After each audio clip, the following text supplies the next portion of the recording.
গাজীপুরের শ্রীপুর উপজেলার কেওয়া পশ্চিম খণ্ড এলাকায় জমি দখলের চেষ্টা নিয়ে স্থানীয় একটি চক্রের বিরুদ্ধে অভিযোগ উঠেছে। পিকআপ চালক মোহাম্মদ শাহজাহান তার পৈতৃক জমিতে রাস্তা নির্মাণের উদ্যোগ নিলে স্থানীয় কয়েকজন বাধা দেন। অভিযোগে শাহজাহান বলেন, তার পিতা নূর মোহাম্মদ ১৯৬৬ সালে দলিল মূল্যে ৯% জমি ক্রয় করেছিলেন এবং পরবর্তীতে পৈতৃক সূত্রে তিনি ওই জমির মালিক হন। দীর্ঘদিন ধরে ওই জমিতে বসবাস করে আসছেন তিনি।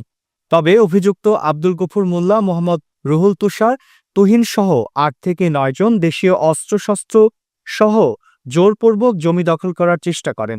শাহজাহান আরও জানান, ৭ মাস আগে অভিযুক্তরা তার জমিতে জবরদখল করে, বাউন্ডারি ওয়াল নির্মাণ করে এবং বাধা দিলে তাকে প্রাণনাশের হুমকি দেয়া হয়।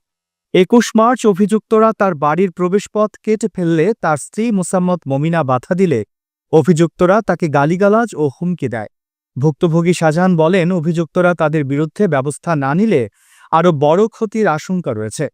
তিনি স্থানীয় গণ্যমান্য ব্যক্তিদের মাধ্যমে মীমাংসার চেষ্টা করলেও কিছু হয়নি। এ বিষয়ে উপজেলা নির্বাহী কর্মকর্তা ব্যারিস্টার সজীব আহমেদ বলেন, অভিযোগ পেয়েছেন এবং তদন্তপূর্বক ব্যবস্থা নেওয়া হবে।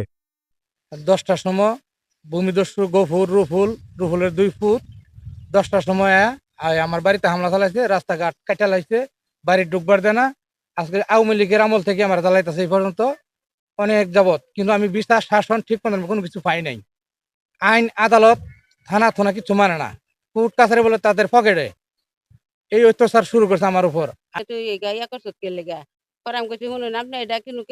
আমি এটা রাস্তাটা করছি, আমি এটা বাড়ির মধ্যে আমার গাড়িটা যাবার লাগিয়া আমি এটার লাগে করছি। আমার কয়েকটা বাড়ি মারাম কোদাল আচার দিয়া, পরে আমার যখন কইছে কোদাল আচারটা বাড়ি দিব, তখন আমি বাড়ি গেছি গিয়া। সকাল 10টার সময় এসে আমার রাস্তাঘাট কাটা লাইছে, বাড়ি ঢুকবার দেয় না।